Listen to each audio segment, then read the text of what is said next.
Up sa inyo mga ka-Iconatics, have a great day sa inyo. Andito tayo ngayon sa Tunasan, Muntinlupa, no? So, ang landmark lang nito, katabi lang near at Shell lang. Makikita niyo yung Caltex, tapat lang ng hardware, no? So, bago dumating yung stoplight San Pedro, no? So, yung motor natin, guys, pinapa-change oil natin. Ayan. So, gaya nga ng sabi ko doon sa previous vlog ko, kasi may mga nagtanong sa akin kung ilang kilometers daw ako bago ako magpa-change oil, no? So, ginagawa ko kasi, guys, 1,500 hanggang 1,700, guys, nagpapalit na ako ng langis, 'di ba? Kahit na hindi pa masyadong marumi, guys, kasi syempre kailangan nga nating maintain, no, yung engine niya, no.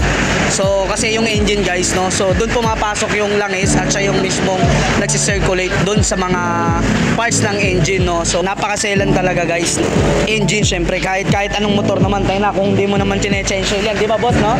Kung hindi mo naman chine-change oil yan, puta, kahit anong motor pa yan, di ba?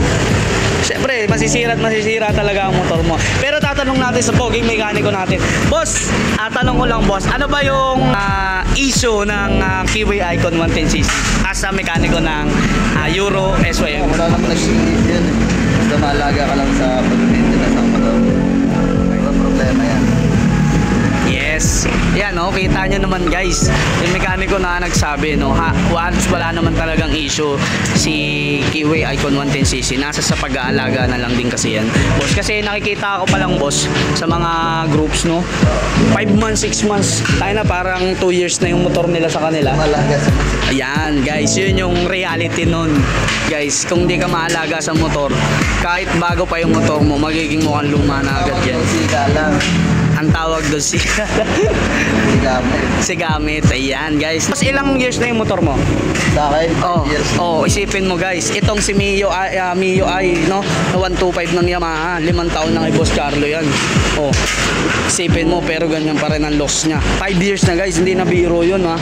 Masyado nang matagal. Yung 3 years nga, yung 3 years nga, guys, di ba? Tatlong taon na okay pa rin yung motor mo, tsaka medyo all goods pa rin siya, malinis pang tingnan, parang all as new pa rin. Ibig sabihin, guys, meron kang care talaga sa ginagamit mong panerbis, no? Kasi syempre hindi naman biro yung sakay ng motor, tao naman kasi yung sakay ng motor, kaya syempre nasa iyo pa rin kung paano ka mag-alaga ng motor, kung gusto mo talagang tumagal sa'yo yung unit mo, no? So basta, guys, maano ko lang, mabibigay ko lang sa inyong advice, guys, kung naka Kiwi Icon 110cc kayo as owner ng Kiwi Icon 110cc at user ng Kiwi Icon 110cc, no. So ang mga naging experience ko rito na nasiraan ako, guys, unang-una yung throttle cable, guys, no. So yan yung naging ayan din yung nagpasakit sa akin, yung throttle cable, guys. Tapos yung belt, ayan, yan din yung nagpasakit ng ulo sa akin. Belt, gulong, syempre, guys, yan din yung nagpasakit ng ulo sa akin. Ano ba? Yung regulator, guys, isa rin yan sa nagpasakit ng ulo sa akin. At saka yung ano, boss, yung sa panggilid, yung parang nagano ng kickstart, ng push start, anong tawag doon? Bendix. Ano? Bendix. Bendix. Yan yung Bendix, no? Bendix. Yan, isa rin yung sa nagsasakit ng ulo sa akin, guys. Ano pa ba? Siyempre, battery normal lang naman yan, guys. So, yun lang naman, guys. Yun lang yung nagpasakit sa akin. At kung gusto ninyo, para maiwasan ninyo yung na-experience ko, guys, kung sakali lang na masiraan kayo, mag-order na lang kayo, guys, kung alam nyo ang sukat ng mga binanggit ko, guys. Mag-order na lang kayo para just in case, guys, na masiraan kayo, meron kayong extra at hindi mahirapan yung shop or mekaniko na mag-aayos ng mga motor natin. So mag-order na lang kayo para meron kayong pang-reserva, kagaya ng belt, kagaya ng throttle cable, regulator, battery, ano pa, Bendix.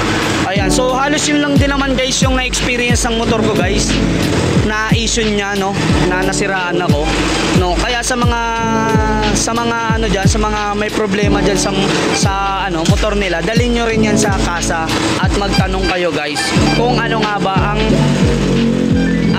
ako paano nga ba masusolusyonan yung issue ng motor natin or kung ano nga ba yung madalas yung naranasan kapag everyday ninyong gamit yung motor natin, kung humihina na ba yung hatak, hindi nag-i-start, pumupugak-pugak, walang hatak, ano pa ba?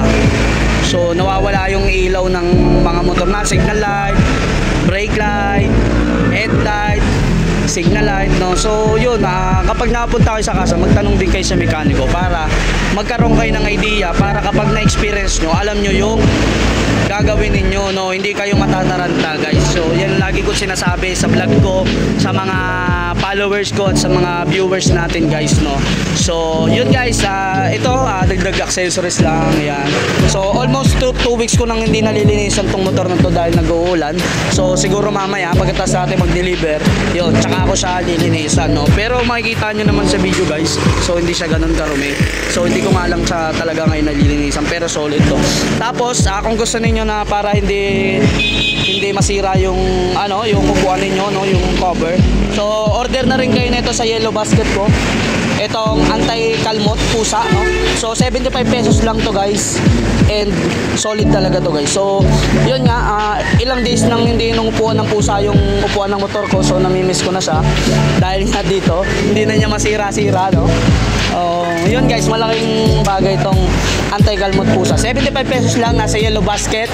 Mag-click na kayo dyan, mag-checkout na kayo, guys. So very affordable price, tsaka very super fast shipping, guys. So yun, maraming salamat sa subscribers, followers, and shoutout pala sa mga naka-keyway icon 110cc dyan. Stay safe and ride safe.